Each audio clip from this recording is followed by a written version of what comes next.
बघा, एवढे दिवस मी कपिल पाटलाविषयी बोलण्यास इच्छुक नव्हतो, कारण ज्या माणसाने 10 वर्षात काहीच केलं नाही, फक्त कुठं पत्र देणे, तुम्हाला सगळ्या गोष्टी थातूरमातूर आहेत. आणि हे विमानतळाविषयी पण सांगतो, 2015पासून कोणाला पत्र दिलं हो तुम्ही? कसलं पत्र दिलं? का कुठलं आंदोलन केलं तुम्ही? मला सांगा ना, कुठलं आंदोलन केलं कपिल पाटलांनी? लोकसभेमध्ये आवाज उठवला म्हणून. अरे आवाज काय उठवला? आवाज मी पण उठवला, पण फरक आहे. मी 10 मेला पत्र दिलं, माझ्या पत्राचं उत्तर आल्याबरोबर मी गप्प नाही राहिलो, मी पुन्हा संसदेत आवाज उठवला. संसदेत आवाज उठवल्यानंतर 4 जूनच्या रॅलीमध्ये गेलो.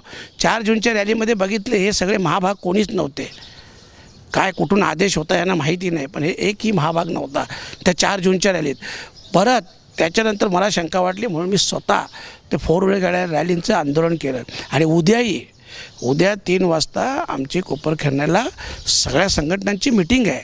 ह्याला पाठपुरावा बोलतात ना. ह्यांनी पत्र दिलं, 2-4 वर्ष बघायचंच नाही. अरे असा पाठपुरावा असतो का? नाही, बघा, कृती समितीला माझा थोडा विरोध आहे. आता कृती समिती हे विमानतळाचं उद्घाटन जवळ आलं, थोडं शांत होते म्हणून मी ते आंदोलन केलं. कारण आंदोलन करणं, सरकारचं लक्ष वेधणं, सरकारच्या लक्षात आणून देणं, हे काम आहे ना आपलं. जर आपण शांत बसलो तर कसं होईल हो? आत्तासुद्धा बघा, 8 तारखेचं काय बोलतात, काढलं का हो आदेश? काय काढले का? नामांतरांचे काय आदेश काढलेत का? मला सांगा. हे नुसतंच मुख्यमंत्री महोदयांनी बोललं, लगेच ते फेसबुकवर टाकतात ते. अरे मुख्यमंत्री महोदयांची पूर्ण स्टेटमेंट ऐकून घ्या, काय बोलल्यात ते ऐकून घ्या. मला वाईट वाटतं ह्या लोकांचं. काय आता ते पराजयामुळे काय बुद्धिभ्रष्ट झाले का माहीत नाही. पूर्ण स्टेटमेंट ऐका, तुमच्या लक्षात येईल.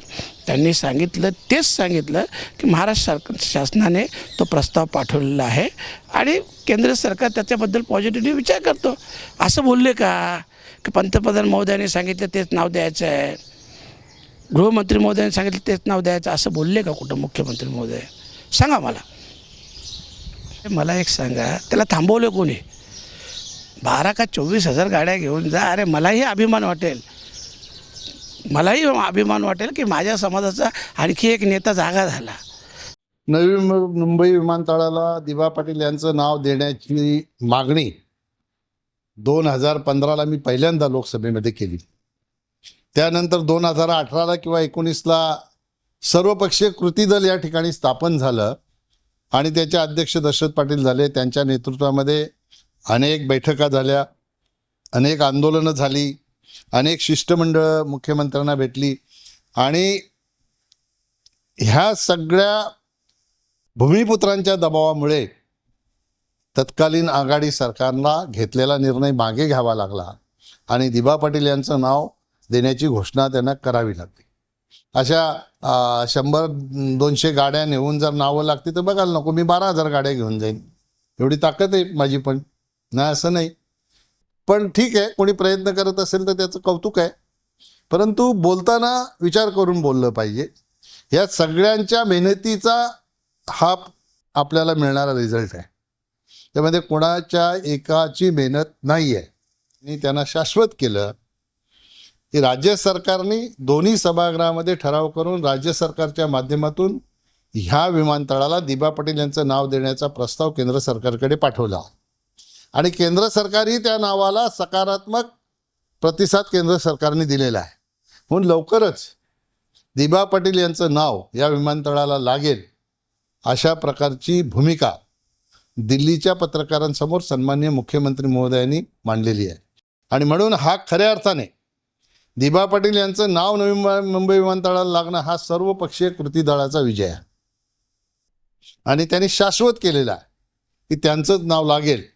त्याच्यामुळे आता मुख्यमंत्र्यांच्या वक्तव्यावर आपण सगळ्यांनी विश्वास ठेवला पाहिजे. माझीही काही लोकांना राजकारण करण्याची खूप घाई असते. त्या राजकारणापोटी श्रेयवादाची लढाई लढण्याची काही लोकांना इच्छा असते, त्यांचं त्यांना लखलाप. मला काही त्या खोलात जाऊन कोणावर टीका करायची नाही, बोलायचं नाही. आपल्याला सकारात्मक काम करायचं आहे, मेहनत करून दिबा पाटील यांचं नाव लावायचं आहे आणि त्याच्यासाठी जे काही नेतृत्व होईल ते परवा जी मीटिंग झालेली मुंबईला त्याच्यामध्ये मी अशी भूमिका मांडली, जे काही आंदोलन होईल काय होईल ते सर्वपक्षीय कृती दलाच्या माध्यमातूनच होणार.